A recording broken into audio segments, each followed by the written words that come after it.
अस्सलाम वालेकुम। दुनिया व्लॉग के साथ मैं हूं अंजुम फारूक। वजीर आजम की बलि नहीं चढ़ाई जाएगी, पार्लियामेंट का मुकम्मल तौर पर दिफा किया जाएगा, जजेस को उनकी औकात याद दिलाई जाएगी, उनका एहतसाब होगा, जजेस का ट्रायल किया जाएगा, नवाज शरीफ केस में, भुट्टो केस में और यूसुफ रजा गिलानी केस में। अगर ये जंग है तो ये जंग लड़ी जाएगी। ये आज पार्लियामेंट की ख्वाहिश थी, ऐलान था या फैसला था। बहरहाल ख्वाजा आसिफ ने आज ये कोई लोअर कोर्ट के जजेस के बारे में बात नहीं की, ये सुप्रीम कोर्ट के जजेस के बारे में बात की है। उन्होंने जो ऐलान जंग किया है, ये दो इदारों के दरमियान ऐलान जंग किया है। ये क्यों किया है? क्योंकि अदालती इस्लाहत के बिल के ऊपर सुप्रीम कोर्ट के अंदर आज समाअत थी, तो चीफ जस्टिस साहब ने कहा कि बड़ी अहम रिमार्क्स दिए उन्होंने कहा कि सियासत ने अदालती कार्रवाई को गंदा कर दिया है। सियासी लोग इंसाफ नहीं मनपसंद फैसला चाहते हैं। सियासी जमातें मनपसंद फैसलों के लिए पिक एंड चूज़ कर रही हैं। ये हकीकत तब्दील नहीं की जा सकती कि आज़ाद अदलिया आइन का बुनियादी जुज़ है। ये बिल्कुल है, सुप्रीम कोर्ट का 2015 का फैसला भी है।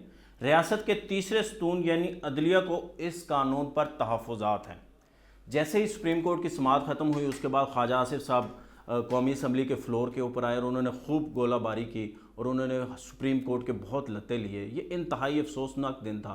उन्होंने कहा कि हम जो है ना जजेस का ट्रायल करेंगे। उन्होंने उनके ऊपर जो मरात लेते हैं, जो उनको सैलरी मिलती है, उसके ऊपर भी तनकीद की।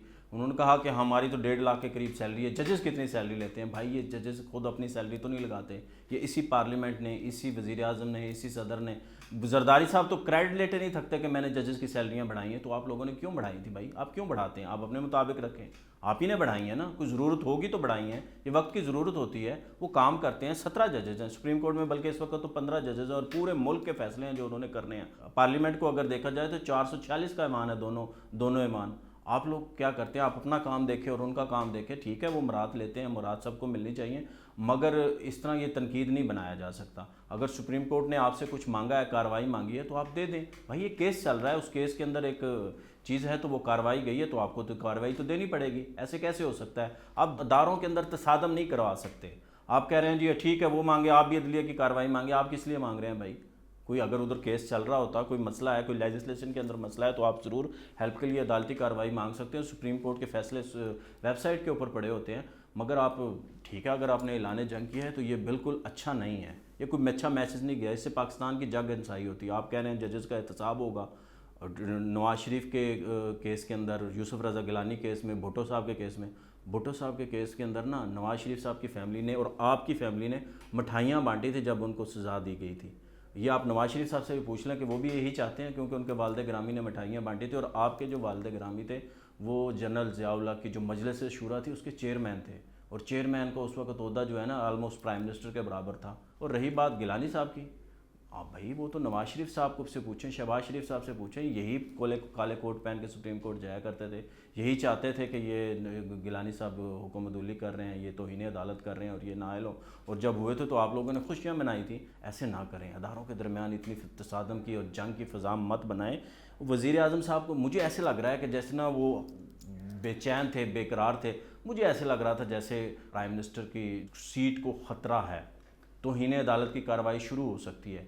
तौहीन अदालत की कार्रवाई तो होगी, आप पे हो, प्राइम मिनिस्टर पे हो, काबीना पे हो या पार्लियामेंट के ऊपर हो, क्योंकि आप सुप्रीम कोर्ट के फैसलों पे अमल दरामद नहीं कर रहे। सुप्रीम कोर्ट ने तो जितने सब्र का तहम्मुल का मुजाहरा किया है, शायद ही इससे पहले कोई इसकी नज़ीर मिलती हो। उन्होंने एक बार फैसला दिया, आपने नहीं माना। उन्होंने दूसरी बार फैसला दिया, आपने रद्दी की टोकरी में डाल दिया। उन्होंने तीसरी बार फैसला दिया, आपने रद्दी की टोकरी में डाल दिया। अब उन्होंने मुज़ाकरात का कहा है कि आप मुज़ाकरात मिल बैठ के आप मामले का हल निकाल लें। तो इससे अच्छी और खुशाइन बात क्या हो सकती है? पाकिस्तान के हालात देखें, महंगाई कहाँ पे है। आप लोगों को महंगाई की फ़िक्र नहीं है। ब्लूमबर्ग की रिपोर्ट देखें, 36% महंगाई हो गई है और 1964 के बाद इतनी महंगाई हुई है। श्रीलंका से भी हमारी जो करेंसी है नीचे चली गई है, महंगाई उनसे भी ज़्यादा है हमारे मुल्क के अंदर।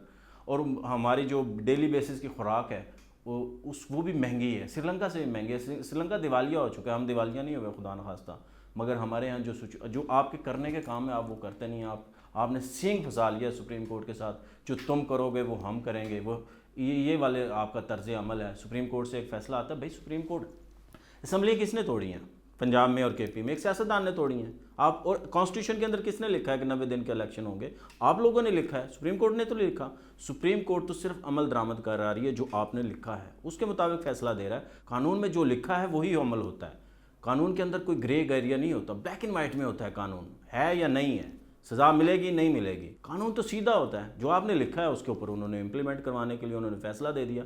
ये आपकी जिम्मेदारी थी, आपने ठीक है उस पूरी पार्लियामेंट को उसके ऊपर लगा दिया कि जी आपने बहुत अच्छा किया। आपने पहले तो जो है ना, जो फंड्स के लिए आपने काबीना ने तो मंजूर करा दिया, बहुत अच्छा शॉट था। आपने पार्लियामेंट में फेंक दिया, उन्होंने कौमी असम्बली ने वो रिजेक्ट कर दिया फंड का बिल, 2 दफ़ा रिजेक्ट किए। आपकी मर्ज़ी से तो नहीं हुआ। उसके बाद आपने एतमाद का वोट लिया, आपको पहले से ज़्यादा वोट पड़े हैं 5-6, आपको 180 वोट पड़े हैं, मगर आपने इलेक्शन के लिए जो फंड्स है वो मुस्तरद हो गया। ऐसे कैसे हो सकता है? मुल्क इस चीज़ों को मुतहम्मल नहीं हो सकता। मुल्क को आगे बढ़ना है, मुल्क को आगे बढ़ना है। खुदारा इस मुल्क पर रहम खाएं। इंडिया को देखें, वहाँ पे क्या हालात हैं। वहाँ पे इस तरह के मसाइल नहीं होते, वहाँ पे इस तरह के झगड़े नहीं होते, सियासतदान इस तरह नहीं लड़ते। उन्होंने अपने आप को मिच्योर किया है, वो बड़ी मिच्योर जमहूरियत है। अदलिया की नाफरमानी पाकिस्तान की आवाम जो है ना, उसको में क्या पैगाम लेके जाएगी, ये हुकूमत को भी देखना होगा। ये मियां नवाज शरीफ साहब अपनी पार्टी को समझाएं, वो बड़े सीजन, बहुत जान दीदा और बड़े 3 दफ़ा प्राइम मिनिस्टर रहे हैं, 2 दफ़ा चीफ मिनिस्टर रहे हैं। उनके ऊपर बड़ी जिम्मेदारी आयद होती है। अगर उनकी पार्टी कुछ गलत कर रही है तो उनको सोचना चाहिए, आज़ाद जरदारी साहब को सोचना चाहिए, मौलाना फजल रहमान को सोचना चाहिए। ये लोग तो आइन की बात करने वाले लोग हैं, ये लोग तो मुल्क को आगे बढ़ाने का हमेशा दावे करते हैं, मगर इनके इन फैसलों से, ये महाजराई से, इससे क्या होगा? पार्लियामेंट का नुकसान होगा। जी उनको जजेस को बुलाएं। जी जजेस को आप कैसे बुलाएंगे? लोग कहते हैं जी 60 आइन का जो कॉन्स्टिट्यूशन का जो शिक है 66 उसके तहत बुलाएंगे, उसकी शिक 3 के तहत। मगर उसमें तो एक सादा सी बात लिखी हुई है, अगर पार्लियामेंट किसी को भी कॉल कर सकती है, अगर कोई नहीं पेश होता, उसमें जजेस का नहीं लिखा हुआ। ठीक है, वो ये मुबहम बात लिखी हुई है, मगर जो क्लियर बात लिखी हुई है वो उसी 66 के बाद 68 में लिखी हुई है कि आप जजेस के कंडक्ट को आप पार्लियामेंट के अंदर डिस्कस ही नहीं कर सकते, ना सुप्रीम कोर्ट के ना हाई कोर्ट के। आप क्या कर रहे हैं? कंडक्ट तो बड़ी छोटी चीज़ है कि अदालती कार्रवाई और उनका कंडक्ट और ये वो, मगर उसको बुलाना, अपने सामने पेश करना एक जज को जो आपको इंसाफ देता है, जो आवाम को इंसाफ देता है। आपको याद नहीं है आपको इंसाफ कितना मिला है? इमरान खान साहब के दौर के अंदर आप लोगों को ज़मानतें नहीं मिलती थी, इसी सुप्रीम कोर्ट से मिलती थी। इसी सुप्रीम कोर्ट से साद रफ़ीक को जो है ज़मानत मिली थी, इसी सुप्रीम कोर्ट से जब आपके ऊपर केस चला था तो आपको ज़मानत मिली थी। खुदारा ये ना करें, ये मुल्क के लिए ठीक नहीं है, ये आपके लिए ठीक नहीं है, ये इदारों के लिए ठीक नहीं है। मुझे दीजिए इजाज़त। अल्लाह हाफ़िज़।